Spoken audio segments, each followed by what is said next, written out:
Some of the information is based upon research derived from the information that I saw. For instance, in the documents that I saw, it was stated that President Eisenhower had commissioned a group called the Jason Scholars, which was stated to have been a secret society of scholars,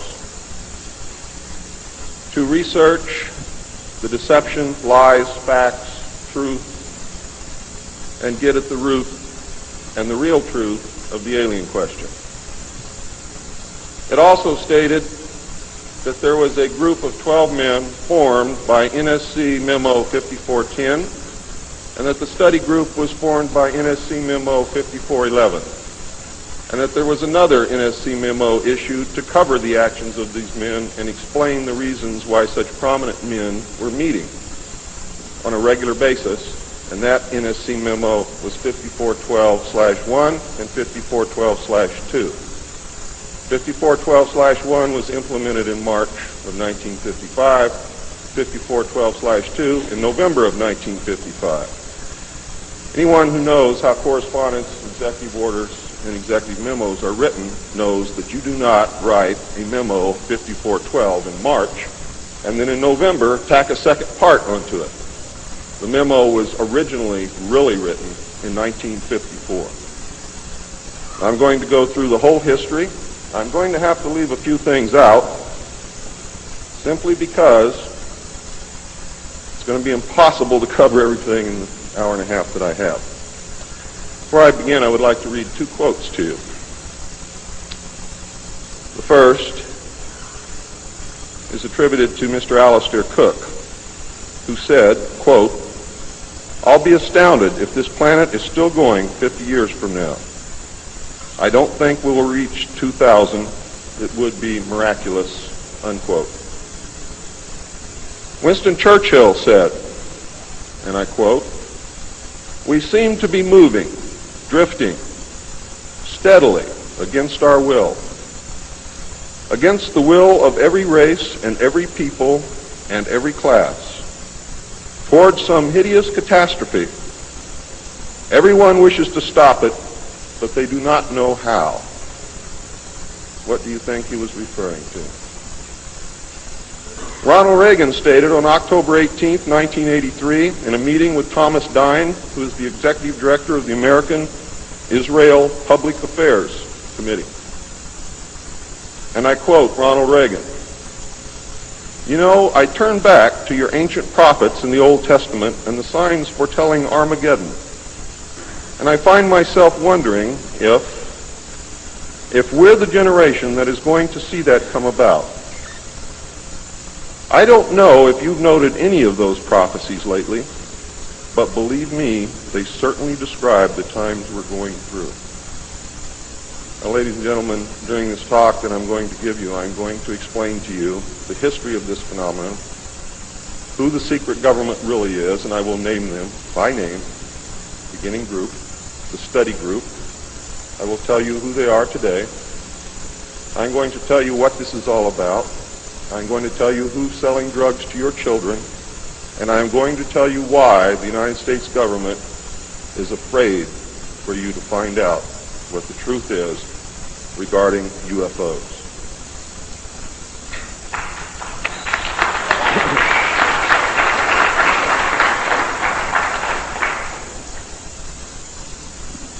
I'm going to skip over the early saucer recoveries, but there are many more than what you would expect. The early saucers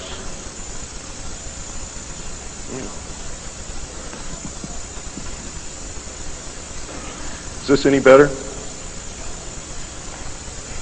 There were many more saucer crashes and downed craft than what you have realized. There were many more alien bodies recovered, and there were more live aliens recovered than what you are aware of. But that's not important. The important thing is that they occurred, not how many and not where. The important thing is that they occurred. And those of you who want to argue over how many and where and how many bodies are wasting the time of everyone else, because that's not important.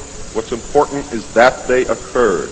And there are two crashes that are so important that the government will go to any lengths to prevent you from finding out, and those are two crashes which occurred near the city of Aztec, New Mexico. Why? Because both of those crashed craft contained human body parts, and they are deathly afraid of a national panic.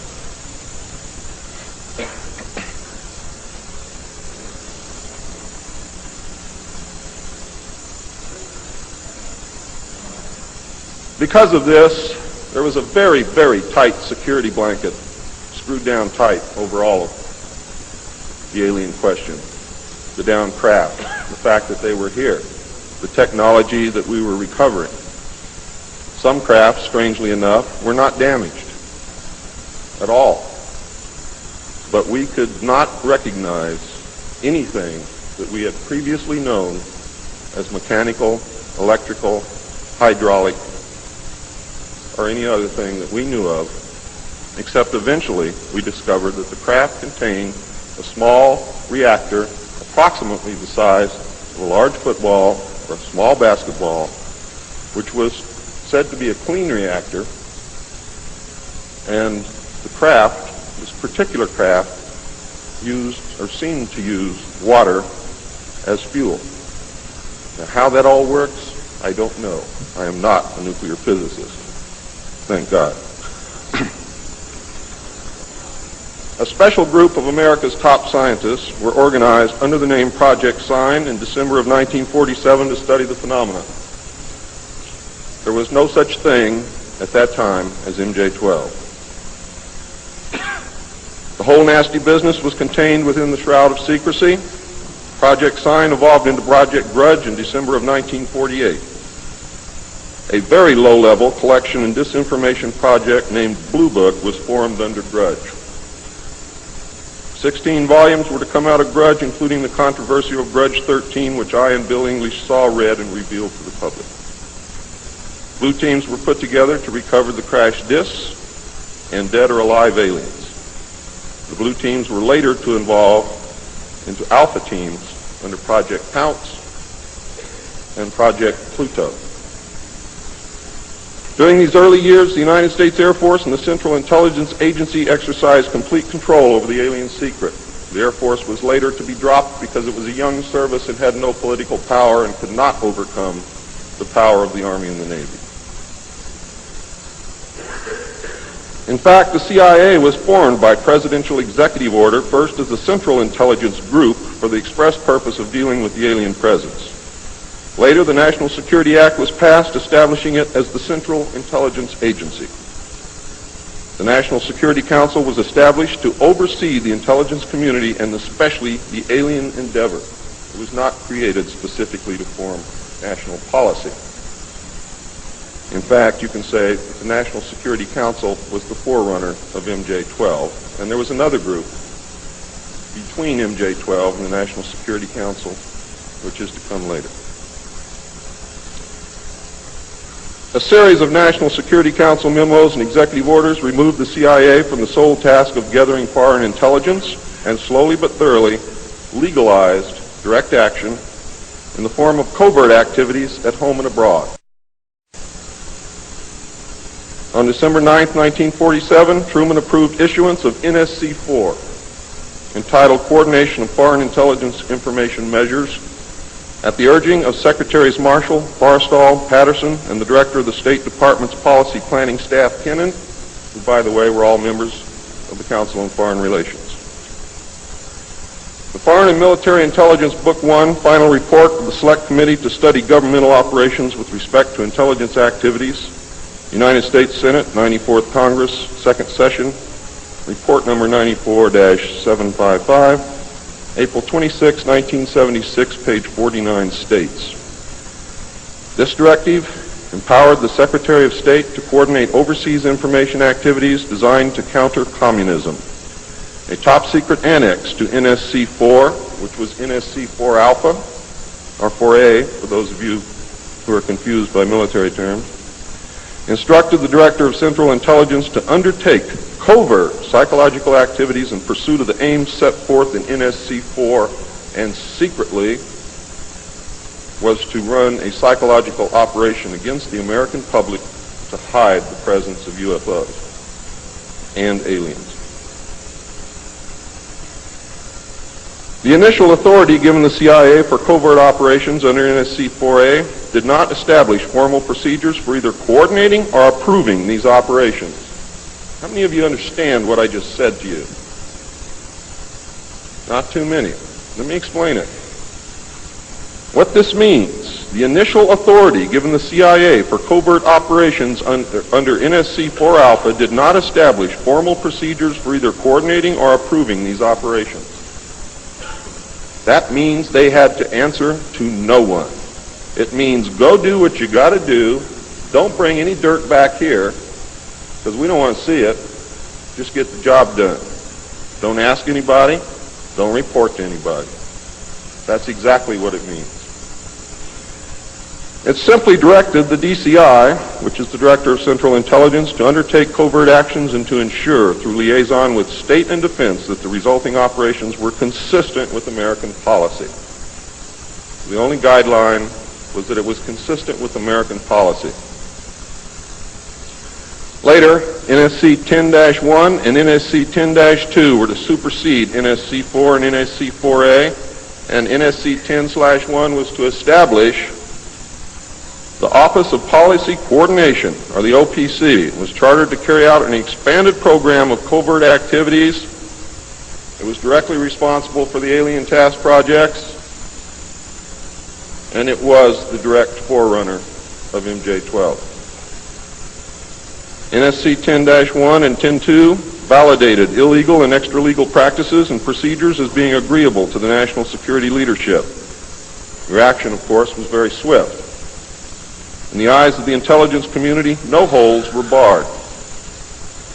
Under NSC 10-1, an executive coordination group was established to review but not approve covert project proposals. Why?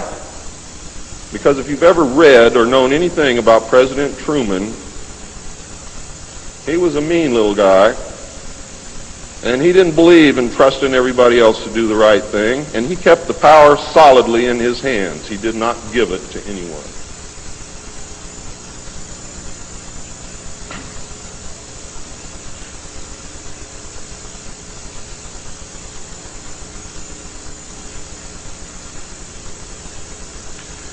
The ECG was secretly tasked to coordinate the alien projects. NSC 10-1 and 2 were interpreted to mean that no one at the top wanted to know about anything until it was over and successful. These actions established a buffer between the president and the information, and it's important that you understand this because it's important later. It was intended that this buffer serve as a means for the president to deny knowledge if leaks divulged the true state of affairs. That is to prevent the collapse of the government. If the president can stand up and say, I didn't know about it, the government can survive. If the president cannot say that, then you have a very, very dangerous situation indeed. The buffer was used in later years for the purpose of effectively isolating succeeding presidents from any knowledge of the alien presence other than what the secret government and the intelligence community wanted them to know. NSC 10-2 established a study panel which met secretly and was made up of the scientific minds of the day and may very well have included some of those names which are on the fraudulent document known as Majestic 12 or the Eisenhower briefing document, which is in reality a contingency plan to lead you right through the Rose Garden.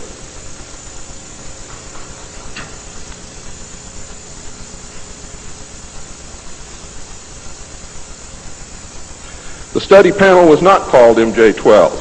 In fact, the study panel was never called MJ-12. Another NSC memo, NSC 10-5, further outlined the duties of the study panel. These NSC memos and secret executive orders set the stage for the creation of MJ-12 only 4 years later. Now it gets nasty. Secretary of Defense James Forrestal began to object to the secrecy. He was a very idealistic and religious man who believed that the public should be told. When he began to talk to leaders of the opposition party and leaders of the Congress about the alien problem, he was asked, which is a polite way of saying you're fired, to resign by Truman. He expressed his fears to many people and rightfully believed that he was being watched and that his life was threatened.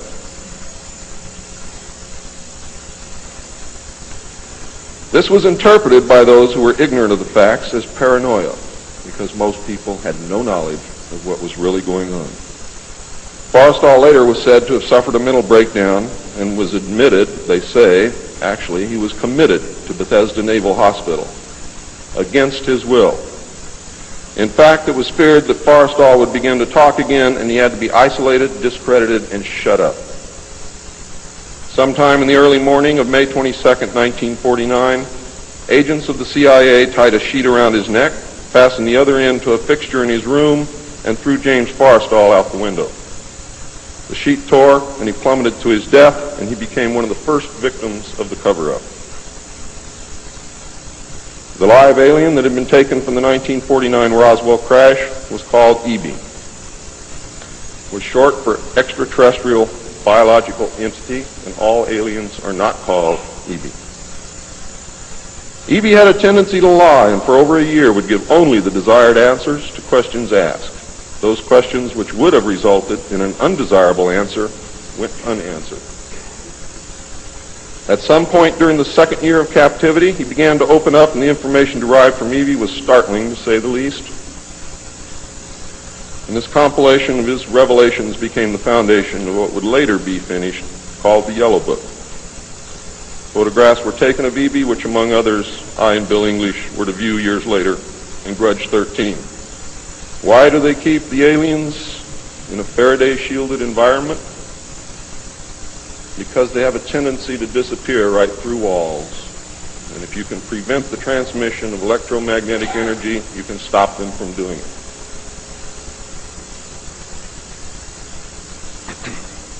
In late 1951, EB became ill. Medical personnel had been unable to determine the cause of EB's illness and had no background from which to draw. EB's system was chlorophyll-based, and he processed food into energy much the same as plants. Waste material was excreted almost exactly the same as plants. It was decided that an expert in botany was called for. A botanist, Dr. Guillermo Mendoza, was brought in to try and help him recover. Those of you who have been looking for him on medical lists will not find him there. He was a PhD in botany. Dr. Mendoza worked to save EB until mid-1952 when EB died. Dr. Mendoza eventually, according to the information that I read, became the expert on at least this type alien biology. In a futile attempt to save EB and to try and gain favor with this technological superior alien race, the United States began broadcasting a call for help early in 1952 into the vast regions of space. If you know they're better than you, and if you know they can lick you, you better try and be friends with them, and that's what this effort was all about. The call went unanswered, but the project continued as an effort of good faith. President Truman created the super-secret National Security Agency by secret executive order on November 4th, 1952, and until recent years, there wasn't 1 in 50,000 people in the United States who even knew it existed. Its primary purpose was to decipher the alien communications and language and establish a dialogue with the aliens. This most urgent task was a continuation of the earlier effort and was codenamed Sigma. The secondary purpose of the NSA was to monitor all communications and emissions from any and all devices worldwide for the purpose of gathering intelligence, both human and alien, and to contain the secret of the alien presence. Project Sigma, ladies and gentlemen, was extremely successful. The NSA also maintains communications with the Luna base and other secret space programs. By executive order, the NSA is exempt from all laws which do not specifically name the NSA in the text of the law as being subject to that law. How many of you know what that means?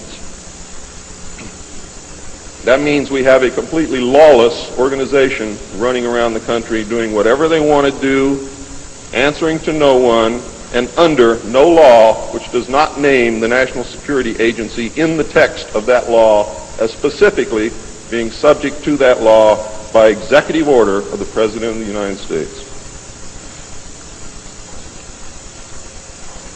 That means that if the agency is not spelled out in the text of any and every law passed by the Congress, it is not subject to that or those laws. The NSA now performs many other duties and in fact is the premier agency within the intelligence community. Today, the NSA receives 75% of the monies allotted to the intelligence community.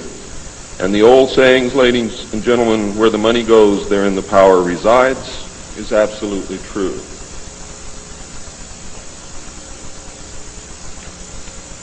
The DCI today is mainly a figurehead. He is in charge of the CIA. The CIA does have many functions which are useful to this country and some which are deadly to us. The DCI, of course, is in charge of that agency. But he is not, as everyone thinks, the head of the intelligence community. That position really and truthfully lies with the director of the National Security Agency. The primary task of the NSA is still alien communications, but now includes other alien projects as well. President Truman had been keeping our allies, including the Soviet Union, informed of the developing alien problem since the Roswell recovery. This had been done in case the aliens turned out to be a threat to the human race and thus the world. Plans were formulated to defend the Earth in case of invasion. These were international plans, which included most of the countries of the world. Great difficulty, however, was encountered in maintaining international secrecy. It was decided that an outside group was necessary to coordinate and control international efforts in order to hide the secret from the normal scrutiny of governments by the press. The result was the formation of a secret society which became known as the Bilderbergers. The headquarters of this group is in Geneva, Switzerland. The Bilderbergers evolved into a secret world government that now controls everything. The United Nations was then, and is now, an international joke.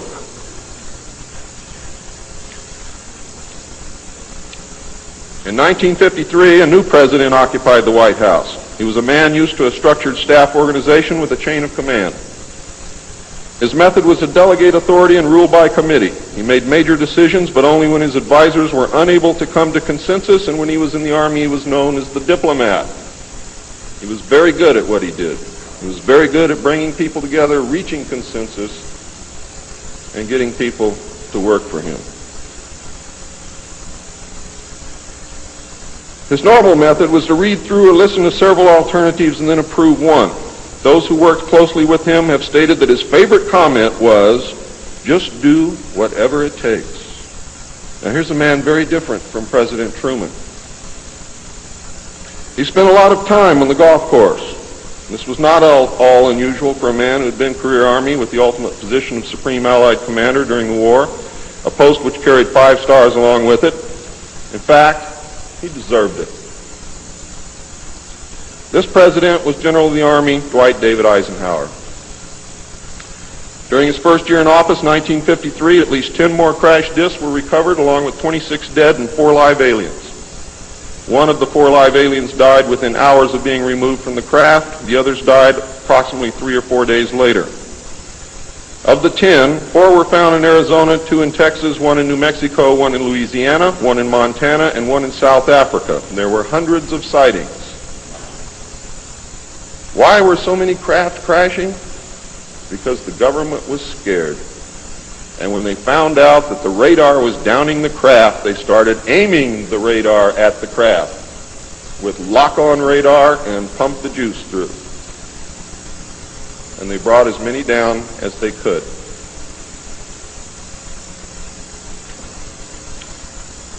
Eisenhower knew that he had to wrestle and beat the alien problem. He knew that he could not do it by revealing the secret to the Congress, because, in fact, isn't that the same as telling the public? Early in 1953, the new president turned to his friend and fellow member of the Council on Foreign Relations, Nelson Rockefeller, for help with the alien problem. Eisenhower and Rockefeller began planning the secret structure of alien task supervision, which was to become a reality within 1 year. The idea for MJ-12 was thus born. It was Nelson's uncle Winthrop Aldrich who had been crucial in convincing Eisenhower to even run for president. The whole Rockefeller family, and with them the Rockefeller Empire, had solidly backed Eisenhower. Asking Rockefeller for help with the alien problem was to be the biggest mistake Eisenhower ever made for the future of the United States and most probably all of humanity, as you will soon see. What he literally did with this act, ladies and gentlemen, is abdicate the presidency to a secret group. Within 1 week of Eisenhower's election, he had appointed Nelson Rockefeller chairman of a presidential advisory committee on government organization. Rockefeller was responsible for planning the reorganization of the government. New Deal programs went into one single cabinet position called the Department of Health, Education, and Welfare. When the Congress approved the new cabinet position in April of 1953, Nelson was named to the post of Undersecretary to Ovida Culp Hobby. In 1953, also, astronomers discovered large objects in space which were moving toward the Earth, and it was first believed that they were asteroids. However, if you know much about astronomy, you know that you can predict or project backward orbital paths of bodies in space and determine where they come from, what they're doing, where they're going, and what their orbital path really is. Well, this failed to pan out, and the evidence proved that the objects could only be spaceships intelligently guided. Project Sigma intercepted alien communications, and when the objects reached the Earth, they took up a very high orbit around the equator. There were several huge ships, and their actual intent was unknown. Project Sigma and a new Project Plato, through radio communications using the computer binary language, which the aliens understand very well, they're very mathematical minded, was able to arrange a landing that eventually resulted in face-to-face contact with alien beings from another planet. Project Plato was tasked with establishing diplomatic relations with this race of space aliens. But in the meantime, something else happened.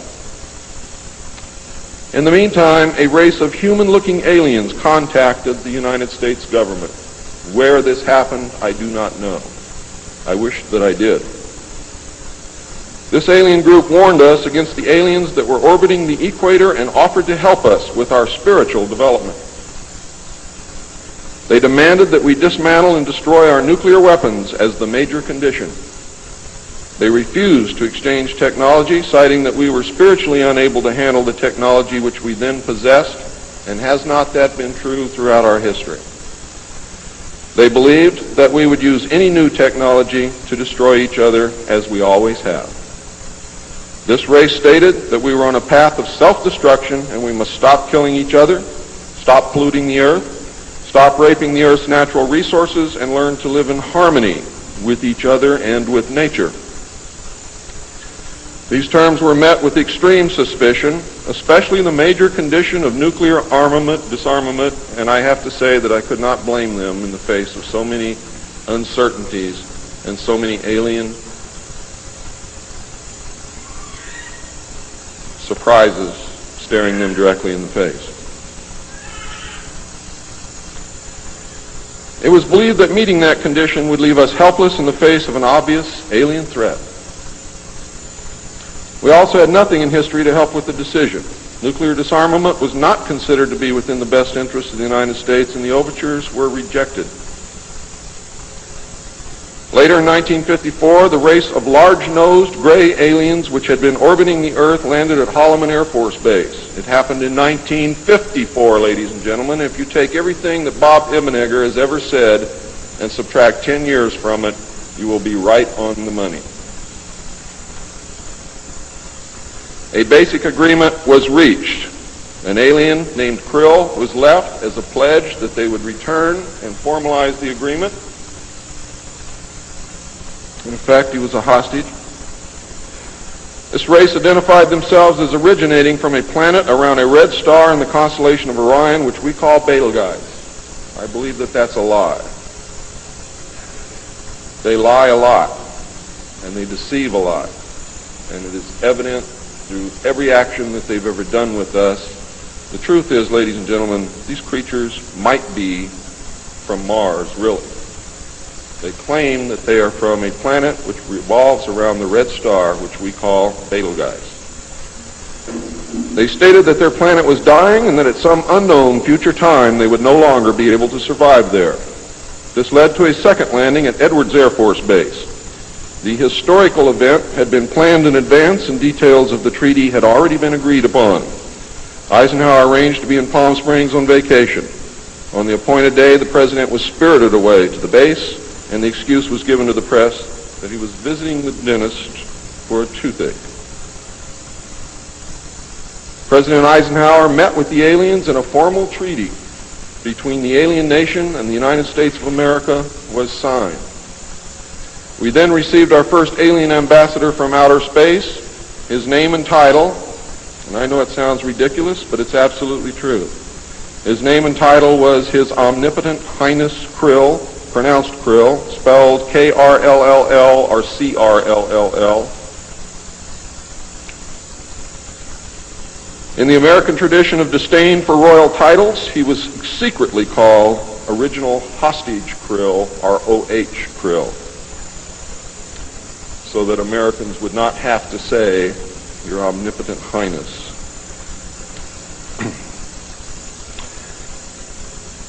You should know that the alien flag is known as the trilateral insignia. It looks like a TP with two circles on either side of the V and one pole running straight down the middle. It is displayed on their craft and worn on their chest on their uniforms. Both of these landings in the second meeting were filmed, and the film exists today. Where it exists, I do not know, but I do know that it exists. The treaty stated, the aliens would not interfere in our affairs, and we would not interfere in theirs. We were particularly interested that they do not interfere with anything that would affect our future, which has been violated. We would keep their presence on Earth a secret. They would furnish us with advanced technology and would help us in our technological development. They would not make any treaty with any other Earth nation. They could abduct humans on a limited and periodic basis for the purpose of medical examination and monitoring of our development, with the stipulation that the humans would not be harmed, would be returned to their point of abduction, that the humans would have no memory of the event, and that the alien nation would furnish MJ-12 with a list of all human contacts and abductees on a regularly scheduled basis. And this is not being done. It was agreed that each nation would receive the ambassador of the other for as long as the treaty remained in force. It was further agreed that the alien nation and the United States would exchange 16 personnel each to the other with the purpose of learning each of the other. The alien guests would remain on Earth, and the human guests would travel to the alien point of origin for a specified period of time, then return, at which point a reverse exchange would be made. I have no knowledge whatsoever of what happened to those original 16 humans who left the Earth with the aliens.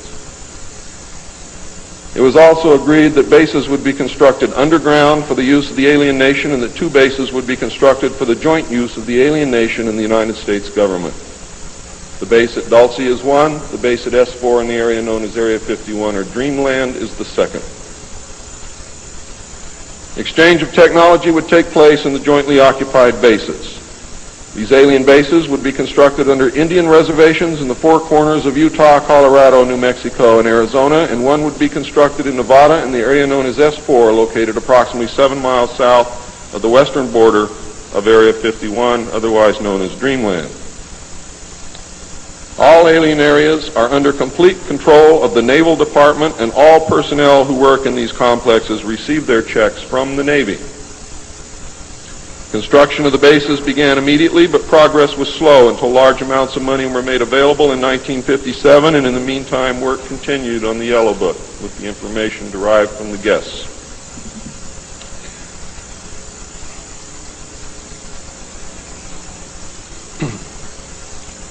I would like to say at this time that the movie that most of you may have seen, how many of you saw Close Encounters of the Third Kind?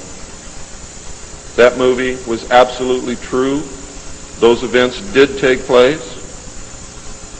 Not exactly as you saw them, not in the place where you saw them take place, but there was a landing, there was an agreement, There was conversation. There was an exchange of personnel made. I would like to say now also that J. Allen Hynek was the technical director on that movie, and he was also the co-author of Grudge 13, which I read between the years 1970 and 1973, along with another man named Lieutenant Colonel Friend. As you learned last night, it's the real nice guys that get you. Right, Phil?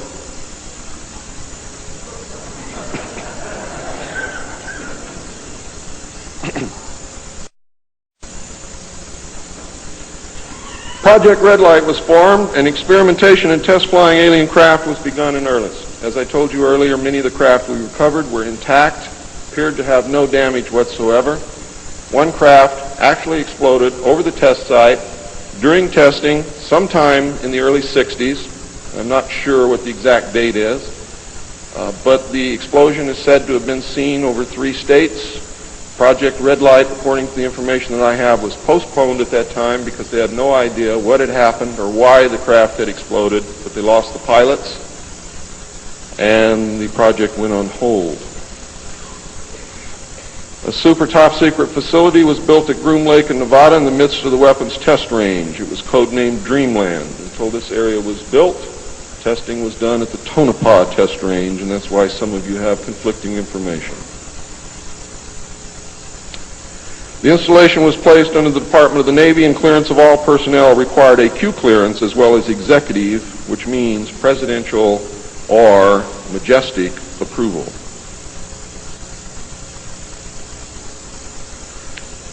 This is ironic due to the fact that the President of the United States does not have clearance to visit the site. How many of you did not know that? The President of the United States cannot enter Area 51. There are very many other areas which he cannot enter also. The alien base and exchange of technology actually took place in an area known as S4. Area S4 was codenamed the Dark Side of the Moon. The Army was tasked to form a super-secret organization to furnish security for all alien task projects. This organization became the National Reconnaissance Organization based at Fort Carson, Colorado. The specific teams trained to secure the projects were called Delta. A second project, codenamed Snowbird, was promulgated to explain away any sightings of the red light craft as being Air Force experiments. The Snowbird craft were manufactured using conventional technology and were flown for the press on several occasions, and those of you who are my age or older will remember, as children or young adults, going to the movie and seeing in the movie-tone newsreel the Apro car and other strange-looking saucer craft that were developed by the United States and the Canadian Armed Forces as a part of Project Snowbird. Project Snowbird was also used to debunk legitimate public sightings of alien craft, also called UFOs. Project Snowbird was very successful, and reports from the public declined steadily until recent years. But not just due to Project Snowbird. There was an intense ridicule, denial, and debunking campaign going on since the beginning. People stopped reporting what they saw. A multi-million-dollar secret fund was organized and kept by the military office of the White House. This fund was used to build over 75 deep underground facilities. Presidents who asked were told the fund was used to build deep underground shelters for the president in case of war. Only a few were built for the president. Millions of dollars were funneled through this office to MJ-12 and then out to the contractors, and was used to build top-secret alien bases as well as top-secret dumb or deep underground military bases. I think dumb is very appropriate. And the facilities promulgated by Alternative 2 throughout the nation. President Johnson used this fund to build a movie theater and pave the road on his ranch, and I believe he also used it to fix his shower. He had no idea of its true purpose, but he felt that because it was military money, it was his money. The secret White House Underground Construction Fund was set up in 1957 by President Eisenhower. And you can forget Truman because Eisenhower has done everything that's been done to us, not intentionally, not to hurt us, in the beginning to protect us. The funding was obtained from Congress under the guise of construction and maintenance of secret sites where the president could be taken in case of military attacks, called presidential emergency sites. The sites are literally holes in the ground deep enough to withstand a nuclear blast and are outfitted with state-of-the-art communications equipment. To date, there are more than 75 sites spread around the country that I can account for, which were built using money from this fund. The Atomic Energy Commission has built at least an additional 22 underground sites, again, that I can account for. The location and everything to do with these sites were and are considered and treated as top secret. The money was and is in control of the military office of the White House and was and is laundered through a circuitous web that even the most knowledgeable spy or accountant cannot follow. As of 1980, only a few at the beginning and end of this web knew what the money was for. At the beginning were Representative George Mahan of Texas, the chairman of the House Appropriations Committee and of its Defense Subcommittee, and Representative Robert Sykes of Florida, chairman of the House Appropriations Military Construction Subcommittee. Today, it was rumored that House Speaker Jim Wright controlled the money in Congress and that a power struggle was underway to remove him. We all know what happened there, but I could not substantiate by any source the fact that he was in charge of the money. It is a rumor.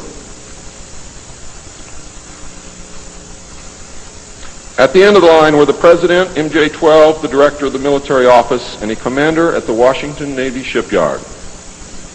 The money was authorized by the Appropriations Committee, who allocated it to the Department of Defense as a top-secret item in the Army construction program. The Army, however, ladies and gentlemen, could not spend it, and, in fact, did not even know what it was for. Authorization to spend the money was in reality given to the Navy. You'll find out why the Navy has control of all this a little bit later. It will become clear to you. The money was channeled to the Chesapeake Division of the Navy Engineers, who did not know what it was for either.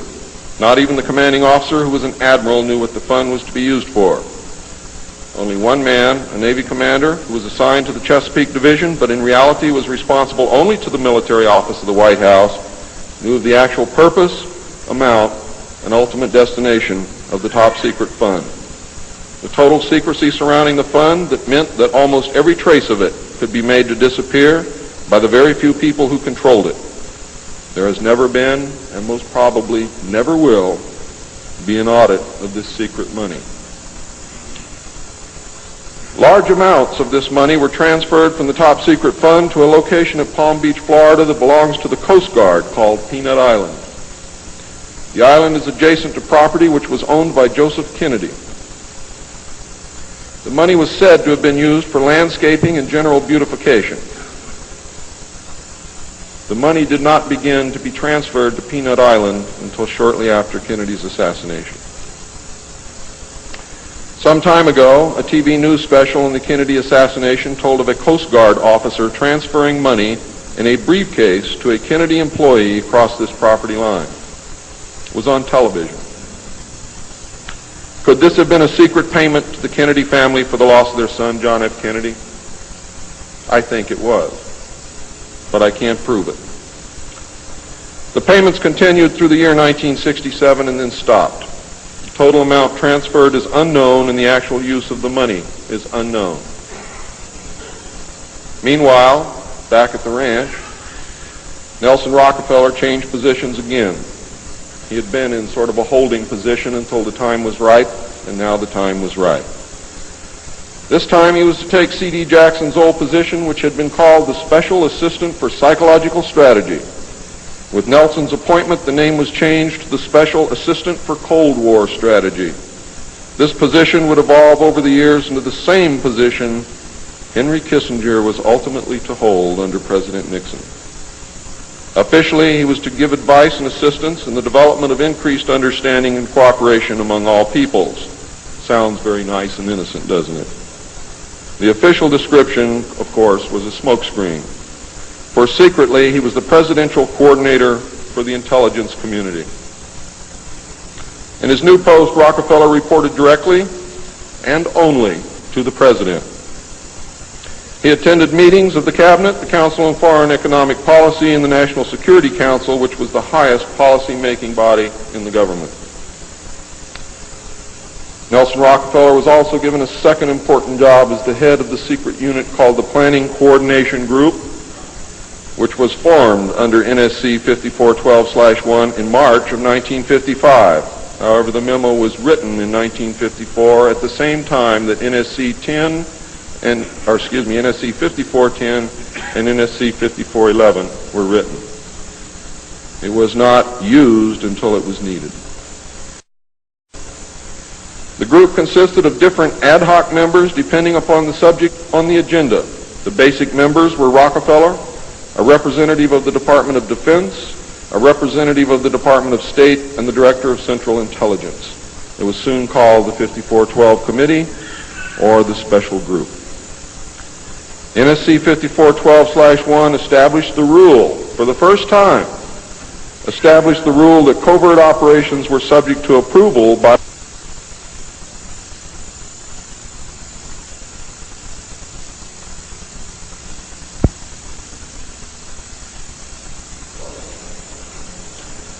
secret executive memorandum. NSC 5410, Eisenhower had preceded NSC 5412/1 in 1954 to establish a permanent committee, not ad hoc, to be known as Majority 12, MJ12,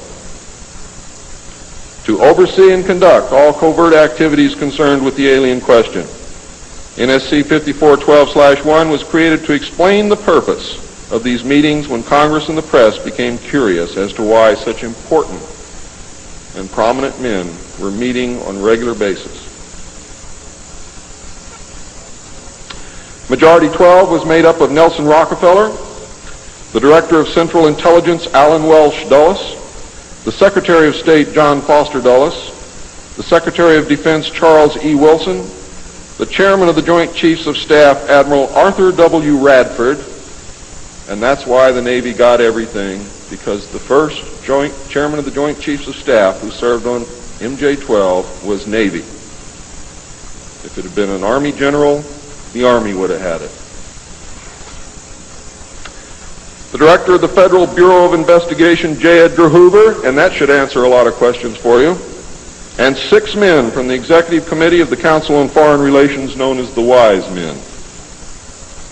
These men were all members of a secret society of scholars that called themselves the Jason Society. See you smiling, Bill. Thought I didn't know it, didn't you? Fool you. Are the Jason Scholars who recruited their members from the Skull and Bones and the Scroll and Key societies of Harvard and Yale. And that was stated verbatim in Operation Majority. The Wise Men were key members of the Council on Foreign Relations. There were 12 members, including the first 6 from government positions, thus Majority 12. This group was made up over the years of the top officers and directors of the Council on Foreign Relations and later the Trilateral Commission. Gordon Dean, George Bush, and Zbigniew Brzezinski were among them. The most important, however, and influential of the Wise Men who served on MJ-12 were John McCloy, Robert Lovett, Averill Harriman, Charles Bolin, George Kennan, and Dean Acheson. Their policies were to last well into the decade of the 70s, and it is significant that President Eisenhower, as well as the first 6 MJ-12 members from the government, were also members of the Council on Foreign Relations. Thorough researchers will soon discover that not all of the Wise Men attended Harvard or Yale, and not all of them were chosen for Skull and Bones or Scroll and Key membership during their college years. You will be able to quickly clear up this mystery by obtaining the book The Wise Men by Walter Isaacson and Evan Thomas, Simon & Schuster, New York. And under illustration number 9 in the center of the book, you will find the caption, "Lovett with the Yale unit, above far right and on the beach. His initiation into Skull and Bones came at an airbase near Dunkirk." I have found that members were chosen on an ongoing basis by invitation based upon merit, post-college, and was not confined to only Harvard or Yale attendees. It also had something to do with how much money your family had. unless you were a military officer. A chosen few were later initiated into the Jason Society. They are all members of the Council on Foreign Relations, and at that time were known as the Eastern Establishment. This should give you a clue to the far-reaching and serious nature of these most secret college societies. The Jason Society is alive and well today, but now includes members of the Trilateral Commission as well. The Trilateralists existed secretly several years before 1973 because I saw the name of the Trilateral Commission in the documents in 1971. The name of the Trilateral Commission was taken from the alien flag known as the Trilateral Insignia. And that should give you some clue as to how much trouble you're in.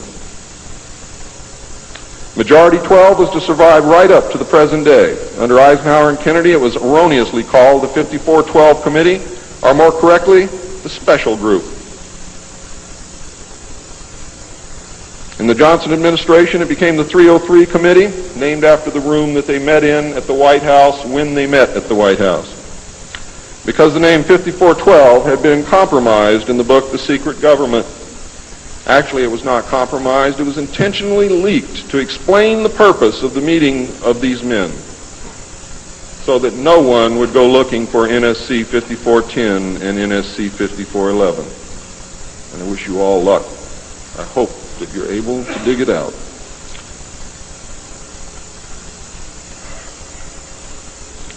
Actually, NSC 5412/1 was leaked to the author to hide the existence of NSC 5410. Under Nixon, Ford, and Carter, it was called the 40 Committee, and under Reagan, it became the PI 40 Committee. But over all those years, only the name changed. The positions remained the same. By 1955, it became obvious that the aliens had deceived Eisenhower and had broken the treaty. Mutilated humans, yes, mutilated humans, were being found along with mutilated animals, and yes, mutilated animals, and those of you who doubt that this is taking place should leave your job, should leave your home, should do whatever you have to do, and go look for yourself, because it's important that you know it and that you believe it.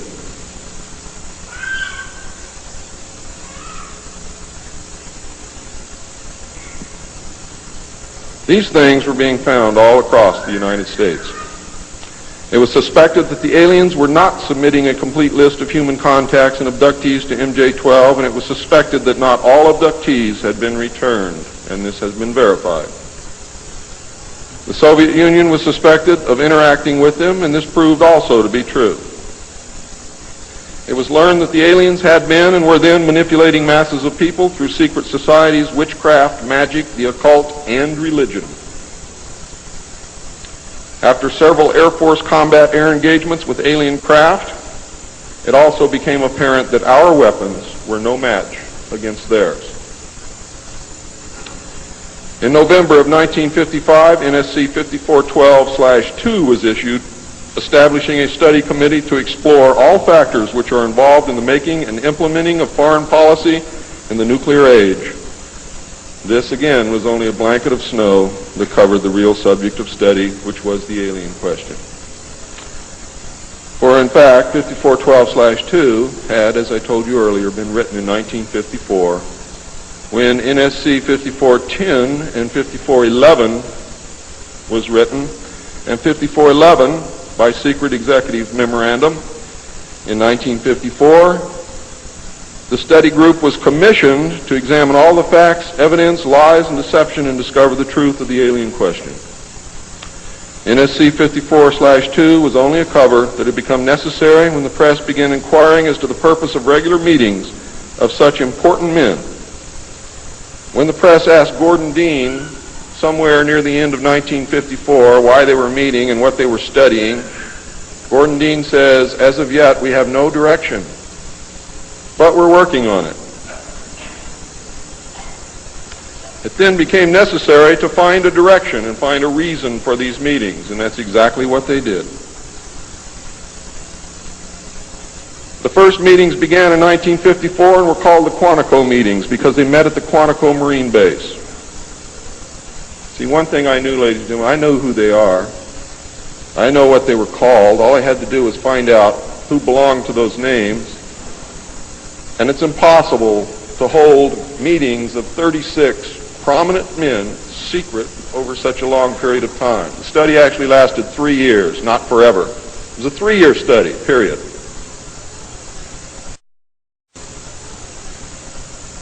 A study group was made up of 35 members of the Council on Foreign Relations secret scholars known as the Jason Society or the Jason Scholars.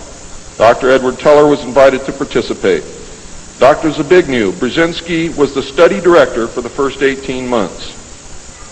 Dr. Henry Kissinger was chosen as the group study director for the second 18 months, beginning in November of 1955. Nelson Rockefeller was a frequent visitor during the study. I'm going to read you the study group members now. For those of you who know who these people are, you're going to be amazed. Those of you who do not, I advise that you purchase a copy of my text, which will be on sale the minute that I finish my last word.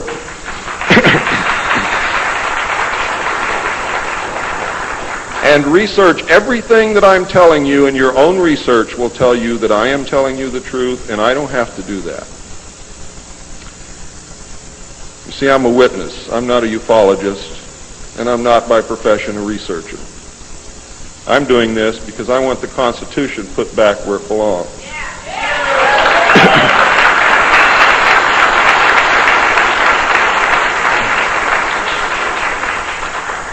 The study group members were Gordon Dean, chairman, one of the most powerful men in the United States at that time. Dr. Zbigniew Brzezinski, study director for the first phase. Dr. Henry Kissinger, study director for the second phase. Dr. Edward Teller represented the scientific community. Major General Richard C. Lindsay, Hanson W. Baldwin, Lloyd V. Berkner, Frank C. Nash, Paul H. Nitze, Charles P. Noyes, Frank Pace Jr., James A. Perkins, Don K. Price, David Rockefeller, Oscar M. Rubhausen, Lieutenant General James M. Gavin, Carl P. Haskins, James T. Hill Jr., Joseph E. Johnson, Mervyn J. Kelly, Frank Altschul, Hamilton Fish Armstrong, Major General James McCormick Jr., Robert R. Bowie, McGeorge Bundy, William A. M. Burden, John C. Campbell, Thomas K. Findletter, George S. Franklin Jr., I. Rabbi, Roswell L. Gilpatrick, N. E. Hallaby, General Walter Bedell Smith, called Beadle, Henry DeWolf Smythe, Shields Warren, Carol L. Wilson, and Arnold Wolfers. Now, these aren't bad guys. They were a study group. And the first MJ-12 was not made up of bad guys. They were made up of concerned Americans. What happened later became bad. The yanking of power away from the president, the formation of a secret government, the sale of drugs to the American people, etc., etc., etc. And I'm going to cover most of those things before I'm finished.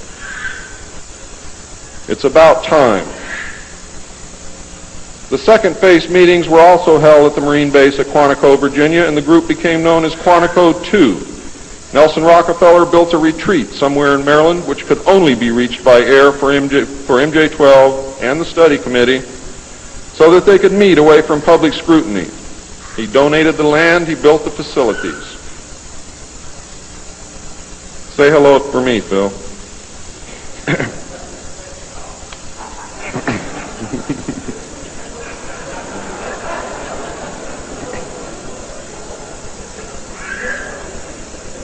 So that they could meet away from public scrutiny. The secret meeting place is known by the code name, the Country Club. Complete living, eating, recreation, library, and meeting facilities exist at the location. The study group was publicly closed in the later months of 1956, and Henry Kissinger published what was officially termed the results in 1957 as Nuclear Weapons and Foreign Policy by Henry A. Kissinger, published for the Council on Foreign Relations by Harper & Brothers, New York. In truth, the manuscript had already been 80% written while Kissinger was at Harvard. The study group continued veiled in secrecy. A clue to the seriousness Kissinger attached to the study can be found in statements by his wife and friends. Many of them stated that Henry would leave home early each morning and return late each night without speaking to anyone or responding to anyone. It seemed, in fact, as if he were in another world which held no room for anyone else. Now, when they say that he would not speak to anyone or respond to anyone, they meant it literally. I find these statements very revealing. The revelations of the alien presence and actions during the study must have been a great shock. I know I would have been shocked. Henry Kissinger was definitely out of character during the time surrounding these meetings, as he is normally described as being a gentleman, very charming, and most people who meet him like him very much. Henry Kissinger would never again be affected in this manner, no matter the seriousness of any subsequent event. On many occasions, he would work very late into the night after having already put in a full day. Coupled with his not speaking, this behavior eventually led to his divorce. A major finding of the alien study was that the public could not be told, as it was believed that this would most certainly lead to economic collapse of the religious structure, and national panic, which would lead into anarchy.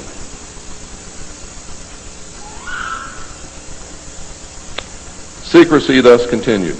An offshoot of this finding was that if the public could not be told, then the Congress could not be told. Thus, funding for the projects and research would have to come from outside the government. There are some things beginning to fall into place.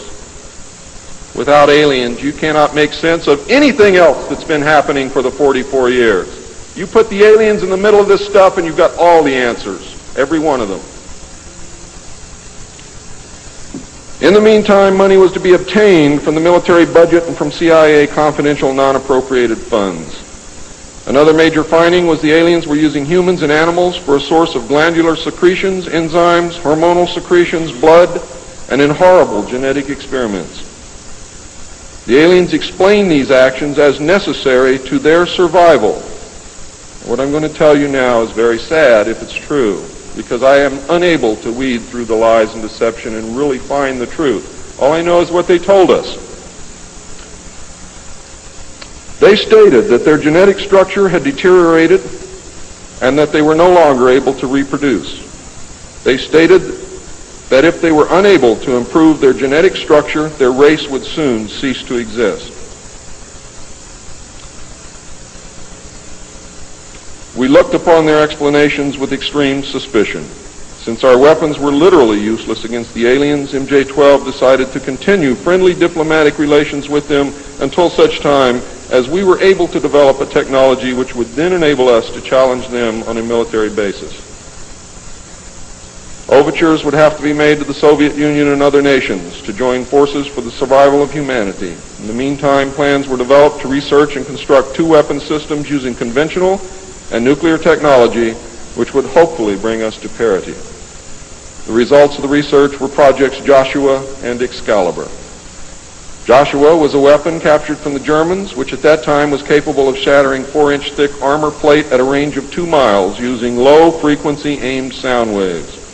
And it was believed that this weapon would be effective against the alien craft and beam weapons. Excalibur was a weapon carried by missiles not to exceed 30,000 feet above ground level, not to deviate from designated target more than 50 meters, that would penetrate 1,000 meters of tufa hard-packed soil such as that found in New Mexico, would carry a 1 megaton warhead, and was intended for use in destroying the aliens in their underground bases. Joshua was developed successfully but never used to my knowledge. Excalibur was not pushed until recent years, and now there is an unprecedented effort to develop this weapon. The people who are working on these weapons tell us that they have never been pushed so hard in their history working on any project than they are being pushed to develop Project Excalibur.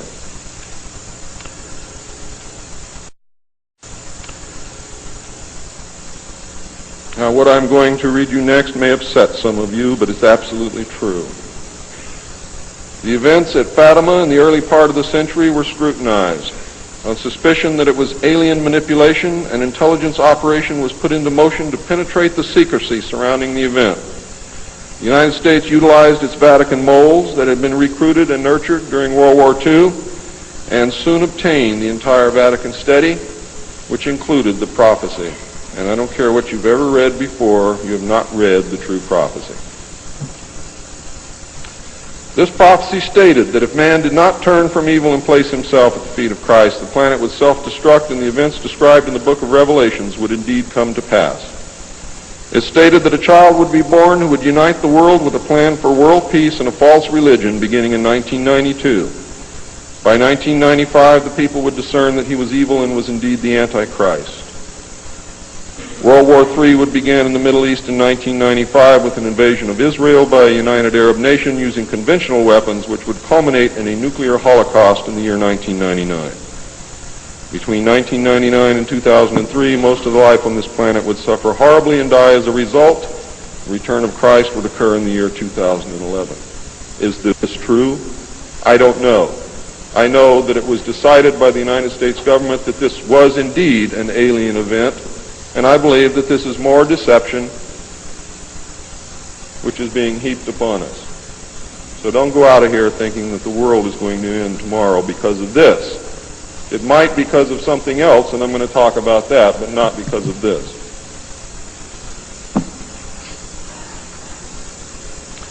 When the aliens were confronted with this finding, they confirmed that it was true.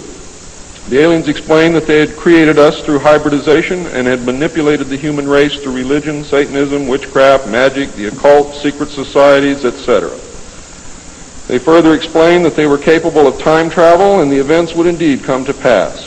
Later exploitation of alien technology by the United States and the Soviet Union utilizing time travel confirmed that indeed something bad was going to happen. The aliens showed a hologram which they claimed was the actual crucifixion of Christ, which the government filmed. We did not know whether to believe them or not. Were they using our genuine religions to manipulate us? Or were they indeed the source of our religions with which they had been manipulating us all along? Or was this the beginning scenario of the genuine end times and the return of Christ which had been predicted in the Bible? No one knew the answer. And I don't know the answer either.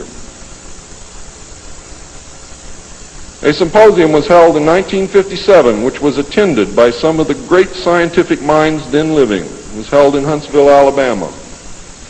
They reached the conclusion that by or shortly after the year 2000, the planet would self-destruct due to increased population and man's exploitation of the environment without any help from God or the aliens. By secret executive order of President Eisenhower, the Jason scholars were ordered to study this scenario and make recommendations from their findings. This was done. The Jason Society confirmed the finding of the scientists and made 3 recommendations called Alternatives 1, 2, and 3. Alternative 1 was to use nuclear devices to blast holes in the stratosphere from which the heat and pollution could escape into space. I'll buy heat, but I'll never buy pollution. Change the human cultures from that of exploitation into cultures of environmental protection. Of the 3, this was decided to be the least likely to succeed due to the inherent nature of man and the additional damage the nuclear explosions would themselves create. Alternative 2 was to build a vast network of underground cities and tunnels in which a select representation of all cultures and occupations would survive and carry on the human race. The rest of humanity would be left to fend for themselves on the surface of the planet. Alternative 3 was to exploit the alien and conventional technology in order for a select few to leave the Earth and establish colonies in outer space. I am not able to either confirm or deny the existence of batch consignments of human slaves which would be used for the manual labor in the effort as a part of the plan. The moon, codenamed Adam, would be the object of primary interest, followed by the planet Mars, codenamed Eve. As a delaying action, all 3 alternatives included birth control, sterilization, forced if necessary, and the introduction of deadly microbes to control or slow the growth of the Earth's population. AIDS is only one result of these plans. There are others.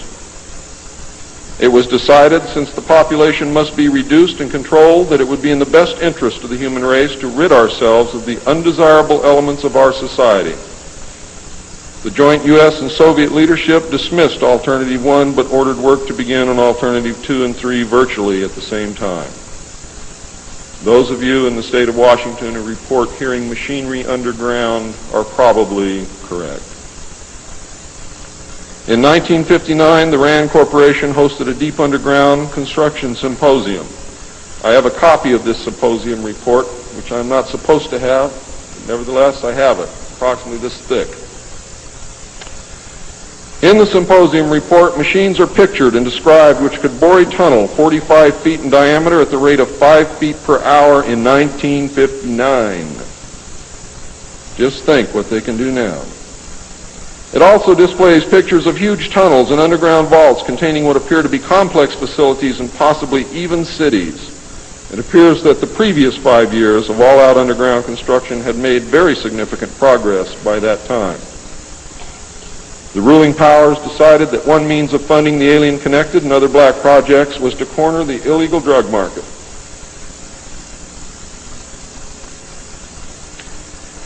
A young, ambitious member of the Council on Foreign Relations was approached.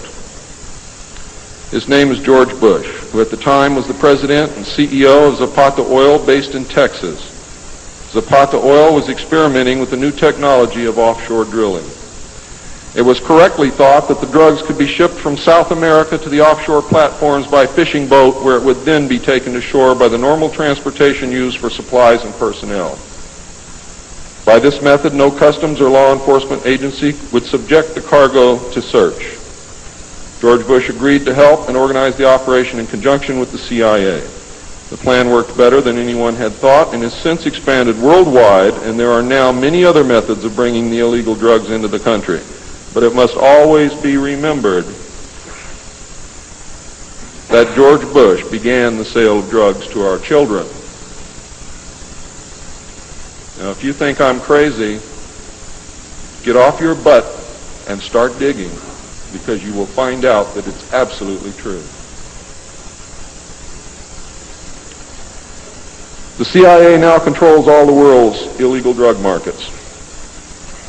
The official space program was boosted by President Kennedy in his inaugural address when he mandated that the United States put a man on the moon before the end of the decade. Although innocent in its conception, this mandate enabled those in charge to funnel vast amounts of money into black projects and conceal the real space program from the American people. A similar program in the Soviet Union served the same purpose. In fact, a joint alien United States and Soviet Union base already existed on the moon at the very moment Kennedy spoke the words. On May 22, 1962, a space probe landed on Mars and confirmed the existence of an environment which could support life. Not long afterward, the construction of a colony on the planet Mars began in earnest. Today, there is a colony which exists on the planet Mars. It is a United States-Russian alien facility.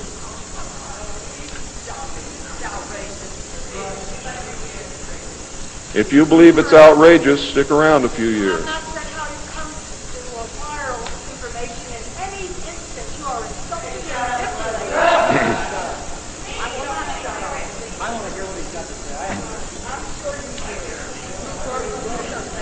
This is very disturbing information, and I don't expect anyone to believe it. I don't expect one of you to believe what I'm telling you. And I knew that when I came here. I'm not one of you. I'm not a ufologist. I'm not a researcher. I have an obligation to inform the public, and once that's done, I've done my job. From then on, it's up to you, not me.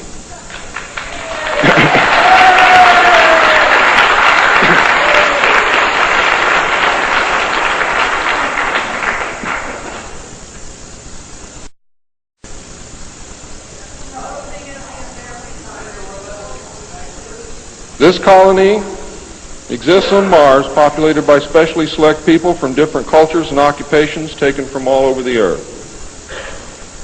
A public charade of antagonism between the Soviet Union and the United States has been maintained over all these years in order to fund projects in the name of national defense when in fact we are the closest allies. At some point, President Kennedy discovered portions of the truth concerning the drugs and the aliens. He issued an ultimatum in 1963 to MJ-12. President Kennedy assured them that if they did not clean up the drug problem, he would. He informed MJ-12 that he intended to reveal the presence of aliens to the American people within the following year and ordered a plan developed to implement his decision. President Kennedy was not a member of the Council on Foreign Relations and knew nothing of Alternative 2 or Alternative 3 that I can find out. Internationally, the operations were supervised by an executive committee known as the Policy Committee. In the United States, they were supervised by MJ-12 and in the Soviet Union by a sister organization. President Kennedy's decision, of course, struck fear into these people. His assassination was ordered by the Policy Committee, and the order was carried out by agents of MJ-12 in Dallas. President John F. Kennedy was murdered by the Secret Service agent who drove his car in the motorcade, and the act is plainly visible in the film. It was stated in the documents that I saw. The assassin's name is William Greer. Watch the driver and not Kennedy when you view the film, when you can find a film that even shows it. All of the witnesses who were close enough to the car to see William Greer shoot Kennedy were themselves all murdered within 2 years of the event. That's fact.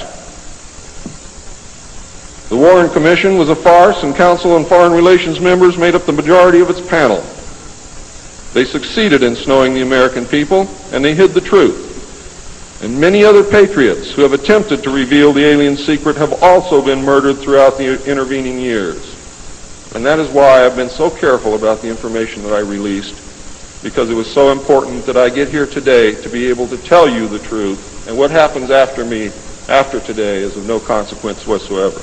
But what you do is. During the era of the United States' initial space exploration and the moon landings, every launch was accompanied by alien craft. A moon base dubbed Luna was sighted and filmed by the Apollo astronauts.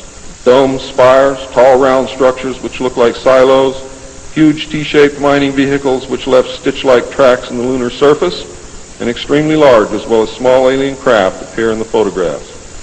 It is, in fact, a joint United States, Russian, and alien base. The space program is a farce and an unbelievable waste of money. Alternative 3 is a reality, and it is not at all science fiction. Most of the Apollo astronauts were severely shaken by this experience, and their lives and subsequent statements reflect the depths of the revelation and the effect of the muzzle order which followed. They were ordered to remain silent or suffer the extreme penalty, death, which was termed an expediency. One astronaut actually did talk to the British producers of the TV expose Alternative 3, confirming many of the allegations. However, I do not know who it was. In the book, Alternative 3, the pseudonym Bob Groden was used in place of the astronaut's identity. It was also stated that he committed suicide in 1978. This cannot be validated by any source, and I believe that several so-called facts in the book are really disinformation. However, I can assure you that Alternative 3 is real. I firmly believe that this disinformation is a result of pressure put upon the authors and is meant to nullify the effect upon the populace of the British TV expose entitled Alternative 3. The headquarters of the international conspiracy is in Geneva, Switzerland. The ruling body is made up of representatives of the governments involved as well as the executive members of the group known as the Bilderbergers. Meetings are held by the Policy Committee when necessary on a nuclear submarine beneath the polar ice cap. The secrecy is such that this was the only method which could ensure that the meetings could not be bugged, and is the only place where they discuss their most secret matters. I can say that the book is at least 70% true from my own knowledge and the knowledge of my sources. I believe that the disinformation was an attempt to compromise the British TV expose with information which could be proven false, just as the Eisenhower briefing document was released here in the United States under the contingency plan Majestic 12, and which can also be proven false.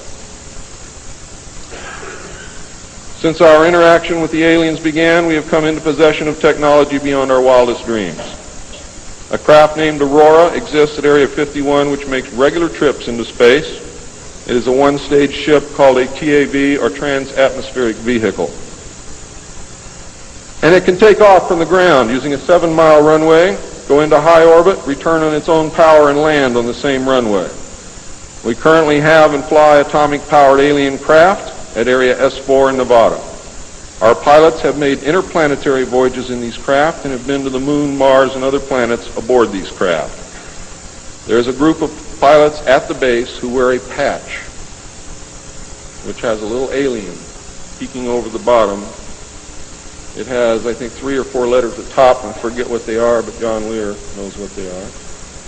There is a picture of Saturn and a picture of Mars in the photograph. And in the background, there are 7 stars, which are strangely shaped just like the stars in the Pleiades group. What that means, I don't know. We have been lied to about the true nature of the Moon, the planets Mars and Venus, and the real state of technology that we possess today at this very moment. There are areas in the Moon where plant life grows and even changes color with the seasons. And this seasonal effect is because the Moon does not, as claimed, always present the exact same side to the Earth or the Sun. There is an area that wobbles in and out of darkness on a seasonal basis, and it is near this area that the plant life grows. The Moon does have a few man-made lakes and ponds upon its surface, and clouds have been observed and filmed in its atmosphere. How many of you remember the period of time, several years, when almost every reported alien craft that was reported landed was on or near water and appeared to be pumping water into the craft? How many of you remember that? Quite a few. The water went to the Moon, ladies and gentlemen, to change the Moon. And it is working.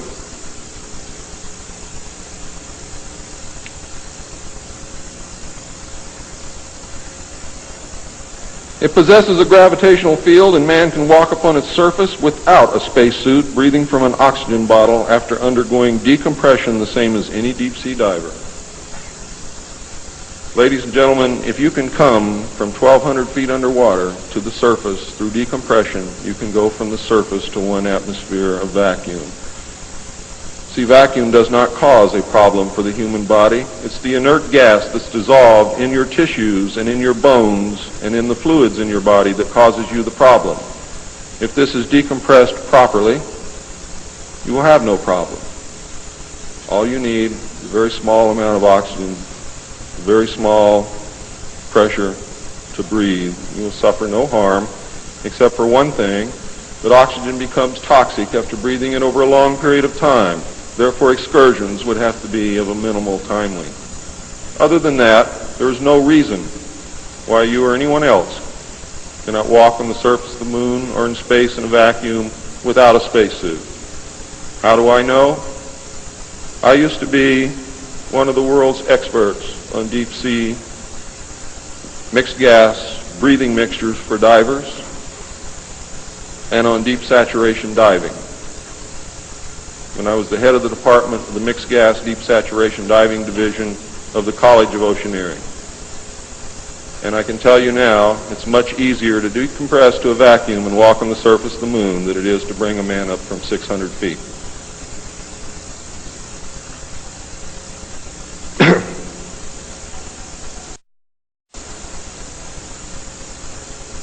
I have seen the photographs, and some of them were actually published in a book called We Discovered Alien Bases on the Moon by Fred Steckling. However, all the photographs are not there, but there are some very good ones. I would advise you to buy the book. I would advise you to look at the photographs, get the NASA number, and send for them. I doubt that you can still get them, but at one time you could. In 1969, a confrontation broke out between the human scientists and the aliens at the Dulce Underground Lab. The aliens took many of our scientists hostage. Delta forces were sent in to free them, but were no match against the alien weapons. 66 of our people were killed during this action. As a result, we withdrew from all joint projects for at least 2 years. A reconciliation eventually took place, and once again we began to interact. As far as I know, today we are interacting with the aliens. Now,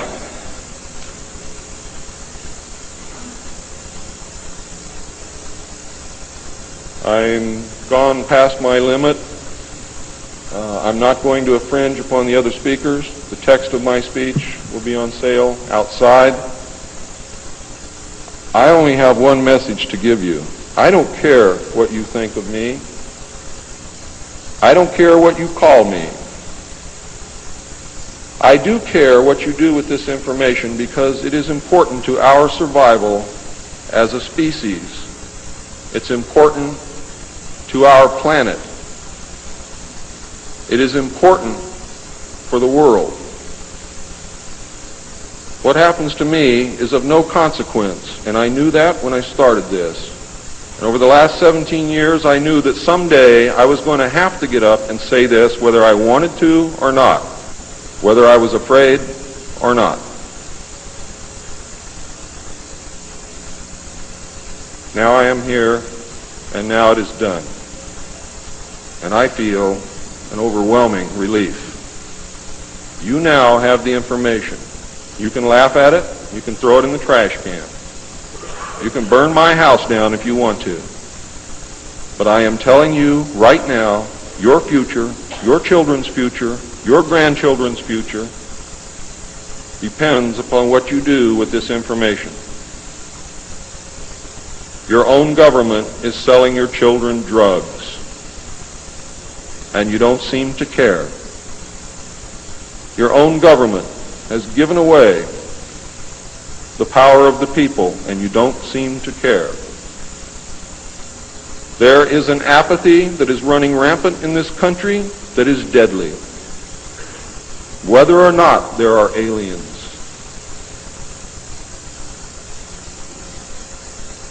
We are truly now, at this moment, a nation of sheep. And ladies and gentlemen, I assure you that sheep are always led to the slaughter. But it does not have to be that way. There is tremendous power in knowledge. There is also tremendous power in secrecy. Take away that secrecy, you make sure that you're informed, and you can change things and stop fighting with each other. Thank you.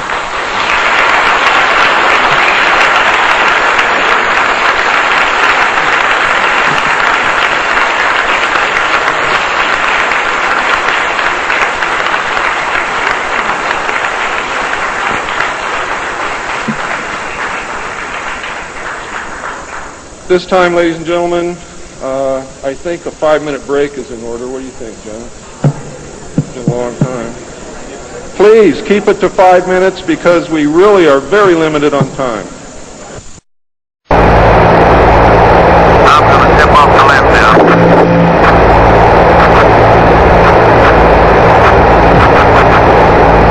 It's one small step for man, one giant leap for So, I guess you want to do it again. Okay. My master made me this collar.